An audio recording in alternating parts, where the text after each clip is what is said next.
Le président de la République a reçu le comité international olympique ce samedi 13 juillet. L'audience s'est déroulée au palais présidentiel.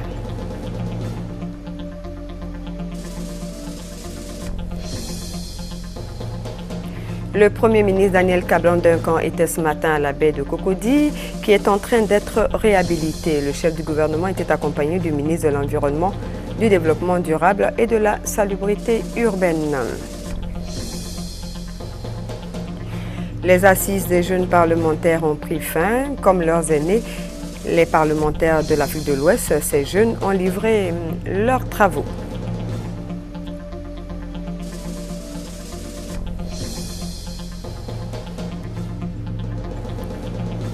Comment les musulmans vivent ce mois sacré du Ramadan? Notre reporter Annie Gabriel est allé à leur rencontre. Mesdames et messieurs, bonsoir. Bienvenue à cette édition. Le président de la République a reçu en fin de matinée ce samedi le comité international olympique avec à sa tête son président Jacques Rogue qui a rendu hommage au sport ivoirien et au sport africain. L'audience avait pour cadre le palais présidentiel au plateau, compte rendu signé Viviane Aïma. Le CIO, le Comité international olympique, conduit par son président Dr Jacques Rogue, est venu dire merci au président de la République Alassane Ouattara pour avoir favorisé la tenue ici à Abidjan de la 15e session de l'Assemblée générale de l'ACNOA, l'association des comités nationaux olympiques d'Afrique, dont les travaux ouverts vendredi ont pris fin ce samedi. Au nom du CIO, Dr Jacques Rogue a décerné une distinction honorifique au président de la République. Je voudrais vous dire à quel point nous sommes honorés de recevoir le président Rogue du Comité international olympique qui a bien voulu accepter d'organiser cette rencontre ici. C'est un grand honneur pour la Côte d'Ivoire. Et nous avons par la même occasion été très heureux du renouvellement du mandat de notre frère, le ministre d'État, le général Palenfo, comme président de l'ACNOA. Et c'est un grand honneur à notre pays, à nos concitoyens, au sport ivoirien, africain. Et je voudrais donc féliciter le président Palenfo, remercier le président Rogue et tout le comité exécutif d'avoir fait ce déplacement à Abidjan. Monsieur le Président, c'est un grand honneur pour le Comité international olympique d'avoir été reçu ici à la résidence du chef d'État. Je tiens à rendre hommage au sport ivoirien et au sport africain pour le remarquable développement qu'ils ont pu faire dans les dernières années. L'Afrique est un continent très important pour le monde du sport. C'est un continent qui a une jeunesse qui se développe d'une façon spectaculaire, et le sport est la jeunesse. Et nous sommes ravis des activités menées par le sport africain, qui est guidé par le général Lassana Palenfo et qui applique des stratégies très intelligentes et très modernes. Au nom du mouvement sportif, merci beaucoup. Dr Jacques Rogue est en fin de mandat à la tête du CIO pour l'Ivoirien Lansana Palenfo qui vient d'être reconduit pour 4 ans. C'est un nouveau défi à la tête de l'olympisme en Afrique. Le Premier ministre Daniel Kablan-Duncan s'est rendu ce matin à la baie des Lagunes de Cocody. Daniel Kablan-Duncan, qui avait à ses côtés le ministre de l'Environnement, de la Salubrité urbaine et du Développement durable, Rémi Alakwadio, est allé se faire une idée des travaux de réhabilitation de la baie de Cocody. Compte rendu Armaniamia. Le Premier ministre Daniel Kablan-Duncan à la baie lagunaire de Cocody ce samedi 13 juillet 2013. Le chef du gouvernement est venu se faire une idée de l'avancement des travaux de réhabilitation démarrés depuis le 19 mai dernier. Mais à quel stade sont les travaux? Combien de temps reste-t-il pour redonner à ce site son lustre d'antan? Autant de préoccupations sur lesquelles le Premier ministre Daniel Kablan-Duncan a été éclairé. Et les explications qui ont été données, en résumé, il faut faire un travail en amont au niveau donc des ouvrages à faire pour empêcher les saletés donc de descendre ici. Et même on a indiqué donc qu'il faut faire en sorte la précollecte plus haut en permettant donc en invitant donc le ministre des Infrastructures économiques à faire donc des voies de manière à ce que les précollecteurs aillent ramasser les choses pour que ça ne descende pas. 20 hectares du plan d'eau lagunaire ont déjà été libérés des déchets. Selon les experts, il reste 5 hectares à désherber. Des travaux rendus possibles grâce à 2 machines acquises par le gouvernement à travers le ministère de l'Environnement, de la Salubrité urbaine et du Développement durable. Ces machines seront renforcées les mois à venir par une autre déjà acquise. Il faut qu'au niveau des bassins de Gourou, les travaux qui sont là-bas puissent arriver à terme et nous pouvons maintenant dire d'ici 3 ans, d'ici peut-être 2 ans, on puisse arrêter les travaux. Et ça, c'est notre objectif. Pour faciliter la réhabilitation de la baie lagunaire, le ministre de l'Environnement, de la Salubrité urbaine et du Développement durable invite les populations à rompre avec les mauvaises habitudes en évitant de jeter les ordures dans les canaux d'évacuation des eaux usées. Des ordures qui sont les principales causes de la pollution de la baie lagunaire de Cocody. Cela fait 1 an, presque jour pour jour, que le projet de backbone national en fibre optique a été lancé à San Pedro et dans le cadre de la seconde phase, le Premier ministre Daniel Kablan-Duncan a procédé au lancement des travaux de construction d'un autre réseau à Grand Bassam, au village des technologies. Coût de l'opération 8 milliards de nos francs. Un engagement des autorités ivoiriennes à rendre les TIC accessibles au plus grand nombre et bâtir une économie numérique. Lassina Ouattara pour les précisions. Le Premier ministre Daniel Kablan-Duncan, visiblement heureux, accompagné de Bruno Koné, ministre en charge des technologies, aux commandes d'une trancheuse pour poser les premiers mètres d'un réseau en fibre optique. Ce réseau devrait faire près de 700 km et va relier Grand Bassam à Bouna, suivant l'itinéraire de la nationale A1. L'enjeu que représente pour notre pays le développement des technologies de l'information et de la communication et partant son intégration pleine et entière dans la société de l'information n'est plus à démontrer. Cet enjeu est à la fois économique, socio-culturel, politique, voire même stratégique. C'est China International Telecommunication Construction Corporation, filiale de China Telecom, qui a remporté l'appel d'offres international lancé par le gouvernement ivoirien.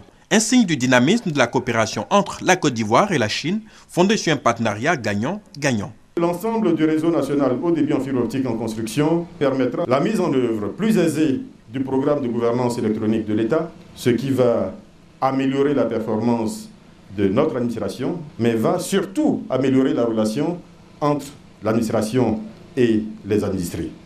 Cela va faciliter l'accessibilité à l'Internet haut débit et la disponibilité de services TIC innovants. Cela va permettre la connexion des centres hospitaliers et établissements d'enseignement, des centres multimédia communautaires, la location des capacités aux opérateurs de téléphonie, aux opérateurs d'accès Internet, aux diffuseurs d'émissions de télévision. Cette accessibilité à des prix abordables devrait se traduire concrètement par une réduction du prix de l'Internet, mais également par une réduction du prix de la téléphonie. D'une longueur d'environ 6700 km et d'un coût global évalué à plus de 105 milliards de francs CFA, la construction du backbone national dans sa phase définitive nécessitera 5 ans de travaux et devrait générer des milliers d'emplois.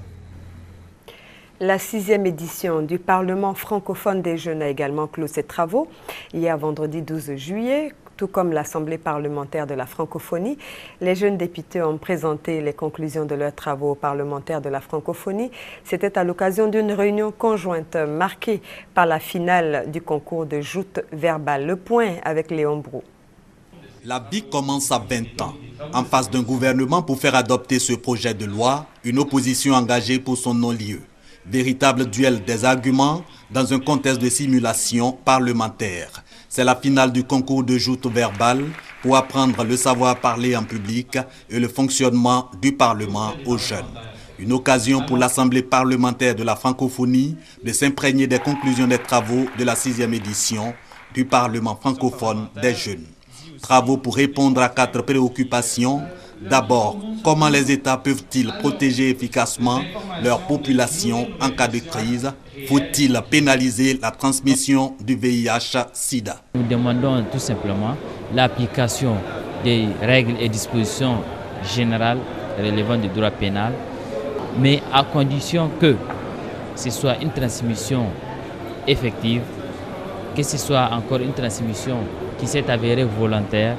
On a conclu par plusieurs résolutions, notamment l'incitation et l'encouragement de la communauté internationale à inciter l'ONU et le Conseil de sécurité à réformer son mode de prise de décision et également la révision du statut des casques bleus, permettant ainsi d'assurer leur protection et également la protection des civils en danger. Sur la place des jeunes dans le développement et les conditions pour la stabilité politique dans nos États, les jeunes proposent la transparence dans le financement des partis politiques et leur prise en compte dans tout projet. Leurs résolutions, 4 au total, seront soumises au chef d'État et de gouvernement de la francophonie en 2014 au Sénégal.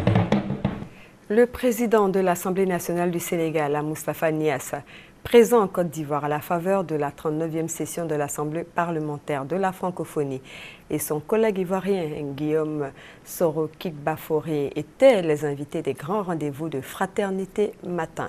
Les échanges avec la presse ont porté sur le rôle des parlementaires et sur des questions d'actualité. Le compte-rendu complet de Victorine Yaoyoboué dans nos éditions de demain. L'Union des professionnels des médias de Côte d'Ivoire a repris ses communications publiques. Elle a organisé ce samedi une rencontre dénommée la Journée des professionnels des médias pour communiquer sur l'importance des médias dans la lutte contre le chômage en Côte d'Ivoire. Le directeur de l'Agence d'études et de promotion de l'emploi était l'invité de cette rencontre. Francis Boifo. Le Media Club, une innovation de l'Union des professionnels des médias de Côte d'Ivoire, UPMC. Il est né ce samedi à Abidjan. Le Media Club est une tribune qui est destinée aux opérateurs économiques, aux responsables des structures d'État et aux structures privées. Le Media Club permet donc à un individu, un directeur, un ministre de venir véhiculer un message à l'opinion, au public ivoirien. Premier invité du Media Club, le directeur général de l'Agence d'études et de promotion de l'emploi, AGEP. Philippe Ndrikwakou demande aux professionnels des médias de s'approprier la mission principale de sa structure, celle de la lutte contre le chômage. Il estime que les professionnels des médias sont mieux outillés à informer les demandeurs d'emploi sur les opportunités qu'offrent les structures publiques. Des grands chantiers qui sont ouverts par le président de la République aujourd'hui, qui sont des chantiers générateurs d'emplois, mais tout cela a besoin d'être connu. Les personnes, parce qu'elles ne savent pas ce qui se passe, ont tendance à imaginer que rien ne se fait. Les entreprises aujourd'hui sont en train de s'installer, mais tout cela a besoin d'être connu pour savoir que les opportunités d'emploi existent.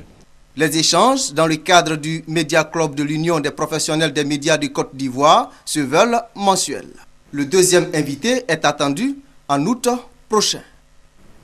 On reste dans le monde de la presse. Les journalistes du réseau des médias africains pour la lutte contre le sida, la tuberculose et le paludisme ont participé à un forum initié par l'ONU-SIDA, une rencontre de renforcement des capacités des hommes de médias.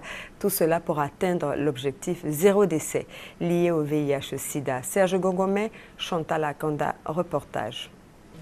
Ces hommes et ces femmes appartenant au réseau des médias africains contre le sida, la tuberculose et le paludisme, REMA-STP, ont désormais une mission à renforcer, celle de mener la sensibilisation contre le VIH-Sida dans leurs publications. L'instrument que vous utilisez pour faire passer les messages, les micros, votre voix, a fait baisser le taux de prévalence du VIH-Sida en Côte d'Ivoire. Raymond Goudou Kofi a salué les efforts du président de la République pour avoir décrété l'année 2013 année de la santé. Elle a également remercié les partenaires de la santé pour leur soutien à la Côte d'Ivoire. Un hommage a été rendu à Bamba Youssouf, président du réseau, pour le combat qu'il mène depuis 23 ans contre le VIH-Sida. Venu notamment du Cameroun, du Togo, de Burundi, du Bénin et de la Côte d'Ivoire, ces journalistes africains se disent édifiés par ce forum et s'engagent à mettre en application les résolutions de cette rencontre pour atteindre zéro décès lié au VIH-Sida dans le futur. Un mot de santé maintenant. Zambakro a désormais un centre de santé entièrement équipé par le président de la République. L'établissement a été officiellement remis aux populations de cette localité le mardi dernier. Jérôme Kofi Abolin. Le centre de santé de Zambakro, une offre du chef de l'État suite à la promesse faite à l'occasion de la double cérémonie du baptême de la 43e promotion d'élèves officiers d'active et de la remise d'épaulettes au sous-lieutenant de la promotion Alassane Ouattara en août 2012. L'établissement est remis aux populations à qui il est destiné depuis le mardi 9 juillet 2013. C'est Madame Jeanne Peumont, conseillère spéciale du président de la République chargée du genre, et des Affaires sociales qui a présidé la cérémonie de remise de cette structure sanitaire en présence de plusieurs personnalités, dont le gouverneur du district autonome de Yamoussoukro, Augustin Thiam. Pour Mme Jeanne Peumont, ce centre de santé offert par le président de la République Alassane Ouattara traduit dans les faits la volonté du chef de l'État de travailler à l'amélioration des conditions de vie de ses concitoyens et son engagement à toujours œuvrer pour une santé saine des populations. Le centre de santé de Zambakro va accueillir les populations de 12 villages environnants. Ce centre, pourvu de commodités d'accueil, est doté d'une ambulance, sans compter les 2 logements, respectivement pour l'infirmier et la sage-femme. 4,4%, c'est le taux de prévalence du diabète en Côte d'Ivoire, selon la Fédération internationale de diabète. Le diabète insulinodépendant de type 1 affecte des dizaines d'enfants et d'adolescents dans notre pays. Et pour aider les parents dans la prise en charge, l'Association pour la santé de la femme et des enfants diabétiques met en place la première banque à insuline gratuite. Les précisions de Beckett Aliko et Marie-Laure Ngoran. Junior, âgé de 9 ans, souffre du diabète. C'est à l'âge de 4 ans, je pissais trop. Des fois, je tombe malade en classe. Des fois aussi, je vomis en classe. Mes parents sont allés faire des examens et ils ont vu que je souffre du diabète. Je me suis sentie mal. Cette maladie génétique et chronique rend difficile son quotidien. Le matin, on me pique. Le soir, on me pique. Et le lendemain matin, encore, on me pique. Quand on me pique, j'attends 15 minutes avant de manger. Le soir aussi, j'attends 15 minutes avant de manger. Les injections régulières dont parle Junior sont des unités d'insuline. L'insuline est une hormone qui fait baisser le taux de glucose dans le sang. Des dizaines d'enfants et d'adolescents diabétiques en ont besoin pour vivre. Le coût du traitement n'étant pas accessible à tous, l'Association pour la santé de la femme et de l'enfant diabétique vient en aide aux parents. Une banque à insuline gratuite est mise en place. C'est conditionné, il y a des enfants qui sont inscrits et ils ont un carnet et c'est muni de ce carnet, et tout ça avec l'ordonnance médicale que tu peux avoir au moins un flacon par mois. Le diabète insulinodépendant de type 1 ne se guérit pas, mais le malade peut mener une vie saine à condition qu'il soit bien traité et suivi. Et on change complètement de sujet. La Côte d'Ivoire et le Gabon ont signé un nouvel accord de partenariat dans le domaine du transport aérien. Cet accord va permettre de renforcer le volume d'activité de Air Côte d'Ivoire, la compagnie nationale ivoirienne, sur le sol gabonais. Le ministre gabonais a par ailleurs visité l'Académie régionale des sciences et techniques de la mer. Reportage Hugues Veblé. C'est un nouvel accord de transport aérien qui lie depuis mercredi la Côte d'Ivoire et le Gabon. L'accord signé à Abidjan permet à Air Côte d'Ivoire, la compagnie nationale ivoirienne, d'augmenter de façon illimitée le nombre de ses fréquences à destination du Gabon. Jusqu'à la signature de cet accord, seulement 5 vols étaient effectués par semaine en direction de Libreville.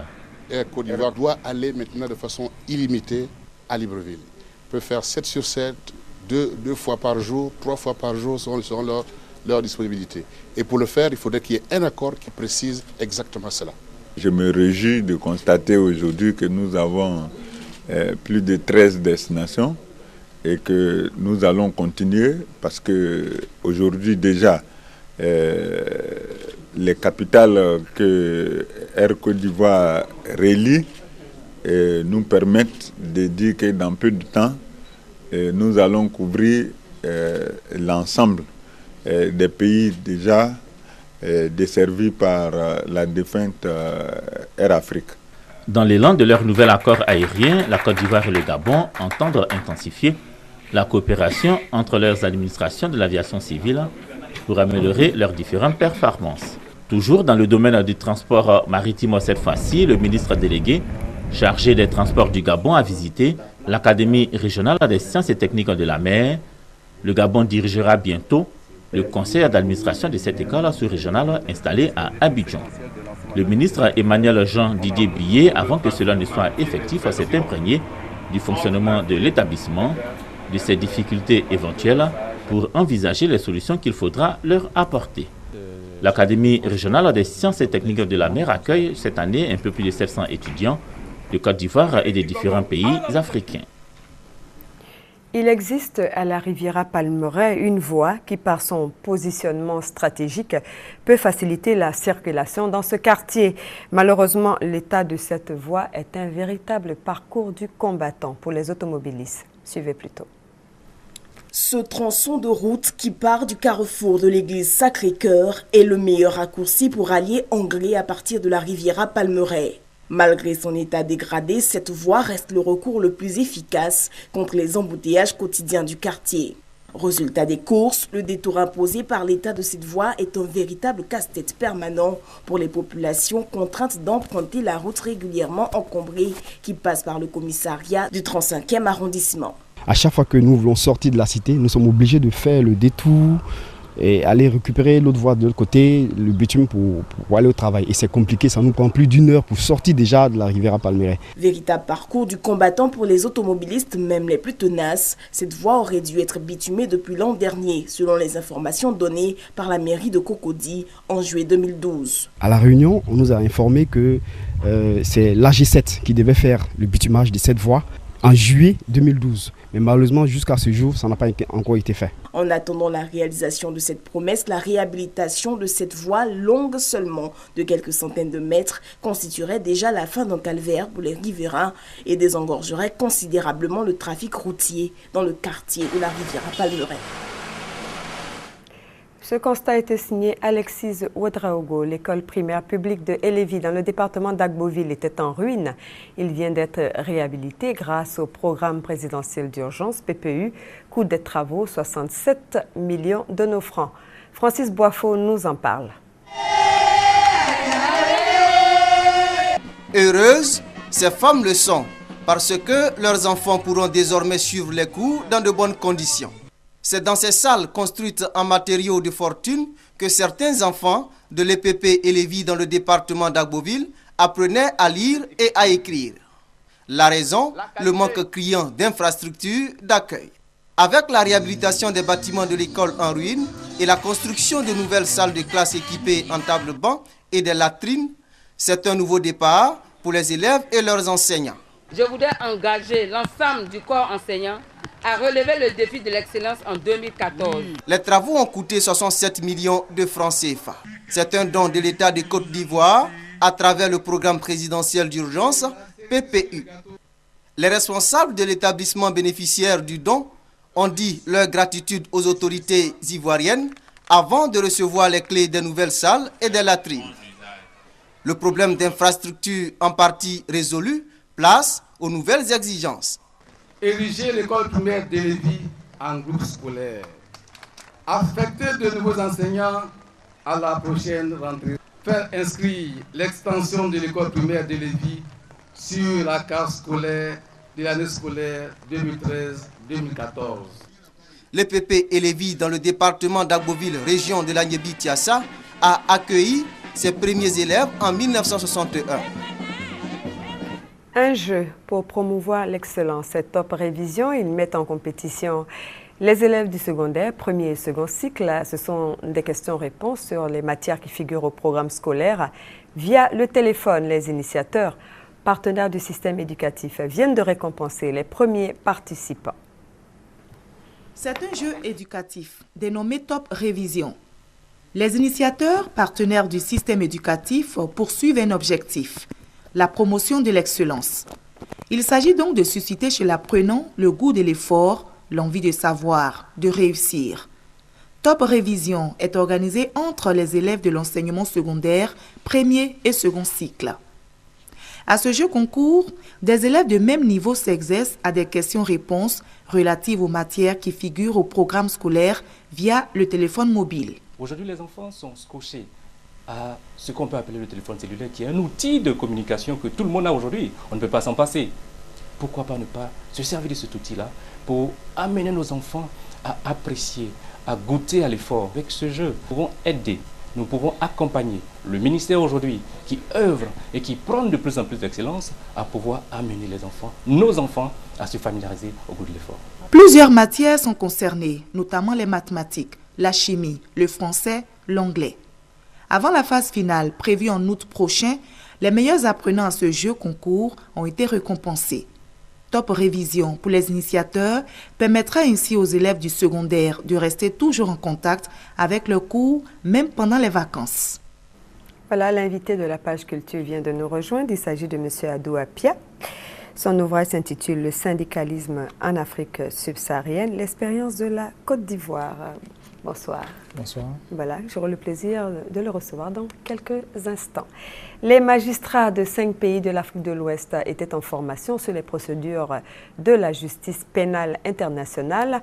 Ils ont ainsi pu se mettre à niveau sur la justice pénale internationale. Cette formation a eu lieu au Centre régional de formation à la lutte contre la drogue de Grand-Bassam. Reportage Herman Niamia. 5 jours ont suffi aux magistrats venus du Niger, de la Sierra Leone, du Libéria, de la Guinée et de la Côte d'Ivoire, le pays hôte, pour se faire une idée précise des mécanismes juridiques de la justice pénale internationale.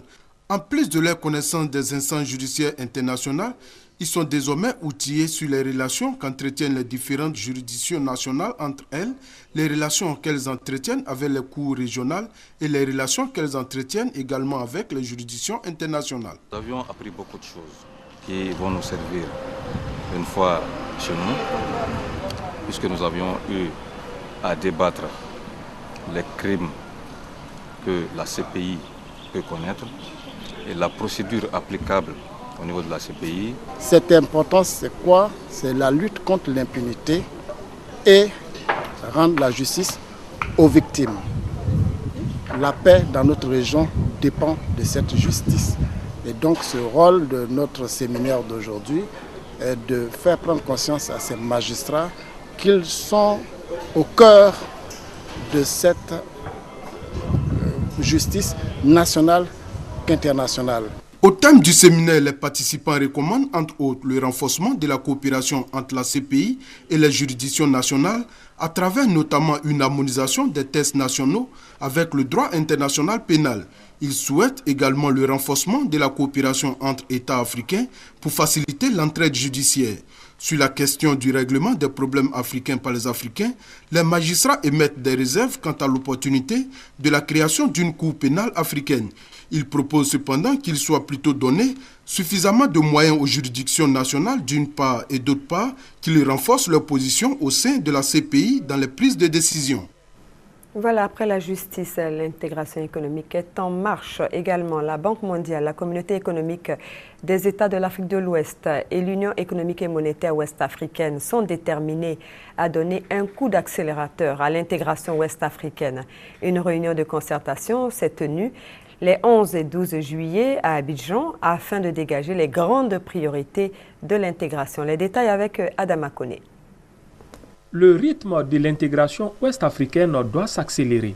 C'est la conclusion de la concertation entre la Banque mondiale, l'Union économique et monétaire ouest-africaine UEMOA et la communauté économique des États de l'Afrique de l'Ouest CEDEAO les jeudis et vendredis derniers à Abidjan. Nous sommes déterminés à faire en sorte que l'intégration régionale soit une réalité quotidienne de tous les jours au profit des habitants de notre région. Nous avons sérié les priorités. Les priorités, c'est d'abord la nécessité de rendre le transport aérien compétitif. Faire en sorte que les usagers, les bénéficiaires soient en mesure d'avoir une voie de recours quand par exemple leur vol est annulé et sans qu'ils soient informés. Ensuite, les experts ont bien identifié les projets porteurs en matière d'énergie. Accroître l'investissement nécessaire, notamment dans la transformation du gaz du Nigeria et dans l'exploitation du potentiel hydroélectrique de la Guinée qui peut desservir la région à l'ouest. Mais nous avons également indiqué la nécessité pour les États membres de poursuivre les réformes pour que ces sociétés d'électricité, ces sociétés de distribution soient viables. Enfin, le secteur routier qui doit favoriser une bonne fluidité du trafic de marchandises et de personnes. Toutes ces politiques devant être mises en musique par des ressources humaines de qualité. La Banque se propose de travailler avec l'UEMOA et la CEDEAO pour accroître cet effort en mobilisant des fonds qui permettraient d'identifier un nombre de centres d'excellence qui, sur une base concurrentielle, pourraient bénéficier de fonds pour améliorer la qualité de leurs programmes pédagogiques et qui, bien sûr, seraient destinés à servir les étudiants de l'ensemble de la zone. Pour l'ensemble de ces interventions dans les projets régionaux ouest-africains, la Banque mondiale dégage une enveloppe de 1 000 milliards de francs CFA. Un mot de religion maintenant. La communauté musulmane du Sud Comoé a bénéficié récemment d'un important don en vivres et c'est un geste du patriarche Blewe Aka Georges qui a marqué sa solidarité envers les musulmans d'une dizaine de villages de la région. Ces dons sont constitués essentiellement de riz et de sucre. Cherche Gongomé, Chantal Akanda. Mois de jeûne musulman, période de piété, période de pénitence, mais aussi mois de générosité et de partage. Georges Blewe Aka a décidé de faire parler son cœur à cette occasion. Il a fait don aux fidèles musulmans d'une vingtaine de villages de la région du Sud Comoé pour les soutenir en ce début de jeûne. Ce sont au total 16 tonnes de riz, plus de 40 cartons de sucre estimés à plus de 5 millions de francs CFA. Pour le donateur, c'est un geste pour soutenir les musulmans avant d'appeler toutes les populations à vivre ensemble, vœu cher au président Alassane Ouattara. Pour les fidèles musulmans, ce don arrive à un moment où ils en ont véritablement besoin. Raison pour laquelle ils ont pris l'engagement de prier pour le donateur et pour la paix en Côte d'Ivoire. Le Ramadan a débuté le 9 juillet, comme l'a annoncé le Conseil supérieur des imams, le COSIM. De l'aube au crépuscule, dans le mois de Ramadan, les musulmans doivent s'abstenir de manger, de boire, de fumer et éviter d'avoir un comportement répréhensible pour élever leur âme vers Dieu, ce qui fait du Ramadan le pilier de l'islam le plus observé. Comment les musulmans à Abidjan vivent ce mois de pénitence? Des réponses avec Gabriel Zani. Premier vendredi du mois de Ramadan à Abidjan. Les fidèles musulmans vont très tôt le matin au travail et rentrent aux environs de 15h30 pour se préparer pour la rupture du jeûne. Certains réaménagent leur temps de travail durant tout le mois du jeûne. Compte tenu du mois de Carême, à partir de 4h du matin, j'ai mon programme du jour. Je m'arrange de sorte que à partir de 15h30, que j'arrive à exécuter toutes mes prospections. Les horaires de travail ne sont pas seulement réorganisés par les salariés. Dans les marchés aussi, les commerçants réorganisent leur emploi du temps. Quant aux supermarchés, ils font des réductions sur les produits laitiers, le sucre pour permettre aux musulmans d'acheter à moindre coût ce dont ils ont besoin, mais aussi et surtout pour favoriser l'entraide sociale. Je suis chrétien catholique. Je fais ces achats-là pour offrir à mes frères musulmans pour que ça soit un bon début de carême.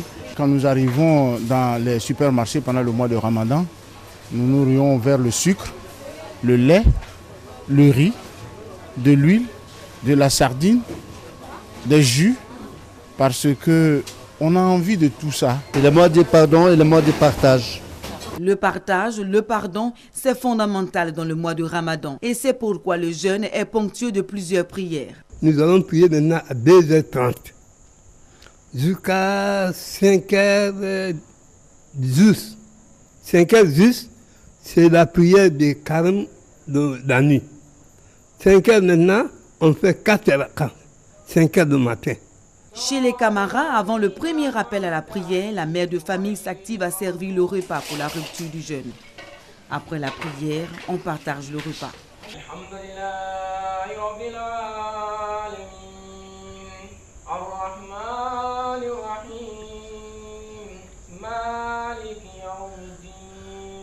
Les malades et les voyageurs ne sont pas autorisés à jeûner. Par contre, la femme enceinte peut jeûner si la santé du bébé n'est pas en danger. Mais un suivi médical est toujours nécessaire. Le mois de jeûne n'est qu'un pilier. Celui qui fait le mois de jeûne seulement et abandonne les autres, on ne le considère pas comme un musulman. Le Ramadan est le 9e mois du calendrier musulman. Il marque le début de la révélation du Coran au prophète Mahomet. Dans les grands principes, la pratique du Ramadan est la même partout. Il existe seulement quelques changements selon les pays. Le jeûne du mois de Ramadan est le 4e pilier de l'islam, un devoir que tous les musulmans doivent respecter. Hors de nos frontières, cette catastrophe ferroviaire en France. Un train a déraillé hier à la gare de Bretigny-sur-Orge, en banlieue parisienne. Selon le dernier bilan, il y aurait 6 morts et 30 blessés, dont 8 graves. Selon la Société nationale des chemins de fer, une pièce défaillante de l'aiguillage serait à l'origine de l'accident. Un accident qui intervient la veille du 14 juillet qui marque la fête nationale française. Le président François Hollande s'est rendu sur le lieu du drame. On ouvre la page culture maintenant. Le Bureau ivoirien du droit d'auteur a fait le point de l'utilisation des œuvres de l'esprit lors des campagnes.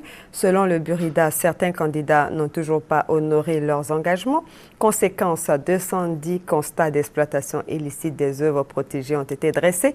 Le Burida va donc traduire les contrevenants devant les tribunaux. Elle a été présentée récemment dans les locaux du groupe Fraternité Matin, une œuvre inédite de l'écrivain Bernard Zadie-Zaourou, publiée après son décès en 2012. L'œuvre intitulée « Mes dernières paroles pour l'Afrique » invite à la formation des intellectuels africains. Les explications de Francis Boifo. L'écrivain Bernard Zadie-Zaourou parle à nouveau aux Ivoiriens et aux intellectuels du continent noir, l'Afrique. Mes dernières paroles pour l'Afrique, suivies de rassemblement et réconciliation, à quelles conditions, est la première œuvre publiée après sa mort en 2012. L'œuvre de 81 pages a été éditée par Fratmat Éditions. Comment est-ce que l'Afrique devrait-elle procéder pour sortir du bourbier dans lequel elle est? Pour lui, une seule solution, former une race d'intellectuels libres, capables de comprendre l'Afrique, de comprendre ses problèmes et de tisser pour elle des rêves de libération. Le deuxième message va à l'endroit de la Côte d'Ivoire. Il faut que le régime en place procède par apaisement des cœurs.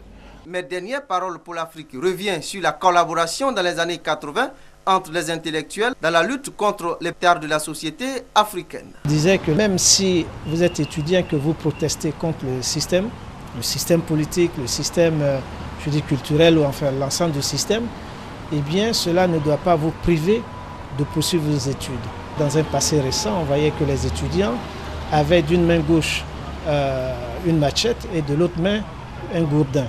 Et ça, c'est quelque chose qui l'effarouchait totalement, qu'il trouvait extrêmement dangereux. Écrivain, poète, musicien, auteur, compositeur, metteur en scène, conteur, enseignant, chercheur, pédagogue, ancien ministre de la Culture, Bernard Zadie-Zaourou aura énormément contribué à l'avènement d'une nation ivoirienne forte et d'une Afrique de la dignité et de l'espoir. Le syndicalisme en Afrique subsaharienne est l'œuvre du Dr Adou Apia, enseignant-chercheur à l'université de Bouaké. Cet ouvrage porte sur le syndicalisme en Côte d'Ivoire et les conflits qui y sont liés. Beket Aliko, Zani Gabriel nous présente l'œuvre. Syndicalisme en Afrique subsaharienne, l'expérience de la Côte d'Ivoire. C'est le livre d'Adou Apia, enseignant-chercheur à l'université de Bouaké. Cet ouvrage, composé de 289 pages, vise à normaliser, harmoniser et humaniser les rapports sociaux de production en Côte d'Ivoire.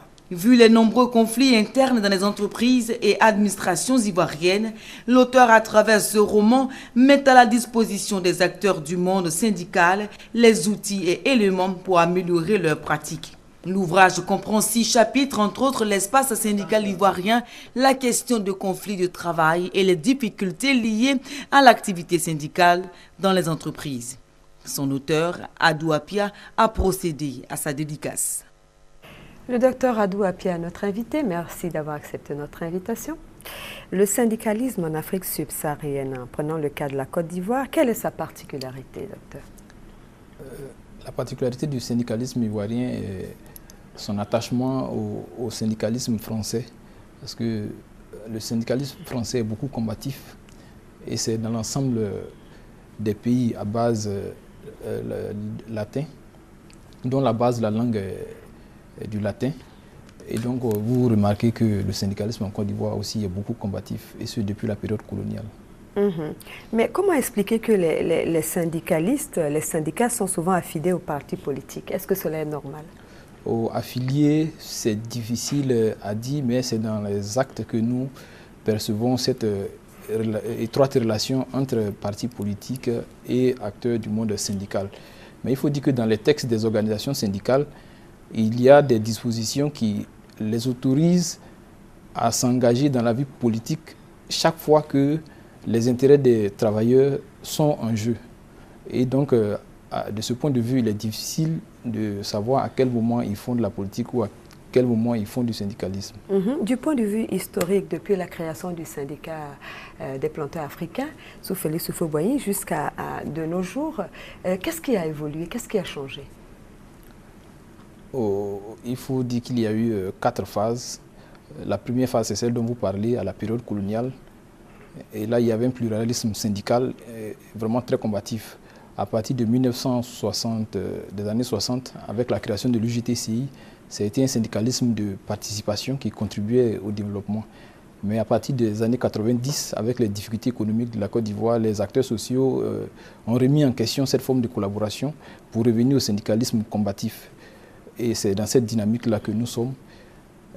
Et nous amorçons la 4e phase, je vais dire, avec la crise militaro-politique de 2002. Et cette fois-ci, c'est des mouvements ad hoc, des collectifs, des coordinations qui naissent en déficit au champ syndical déserté par les principales centrales syndicales qui avaient d'autres défis à relever. Oui, mais on a constaté aussi un bicéphalisme au sein de plusieurs syndicats. Je vais citer par exemple la FESACI. Est-ce que cela est dû à la crise? Oui, j'en ai parlé tout à l'heure. Dans les textes fondateurs de la FESACI, il est dit que cette organisation syndicale peut s'inviter dans le débat politique chaque fois que les intérêts des travailleurs sont en jeu. Lorsque la crise de 2002 est survenue, c'est ce qu'une partie des leaders a fait. Maintenant, est-ce que les procédures ont été respectées? Parce qu'en la matière, il faut aller à un congrès qui décide que nous soutenons soit les institutions républicaines ou nous nous attelons à défendre uniquement les intérêts des travailleurs. Je crois que c'est à ce niveau que se trouve la difficulté. Mais cette question a été résolue, me semble-t-il, définitivement, il y a quelques mois par la Cour suprême. Est-ce que les syndicats dans notre pays, notamment, sont puissants? Par exemple, comparativement à IG Metall, le syndicat des métallurgistes en Allemagne, le syndicat des dockers, qui arrive à paralyser tout un pays? Ici, les syndicats sont confrontés à de nombreuses difficultés. Il y a d'abord leur situation financière. Les militants qui ne sont pas suffisamment formés, qui ne sont pas suffisamment outillés, cotisent rarement. Et même quand c'est le cas, c'est des prélèvements à la source. Et donc financièrement, il y a déjà un problème. Au niveau du management des organisations syndicales, il y a aussi un problème.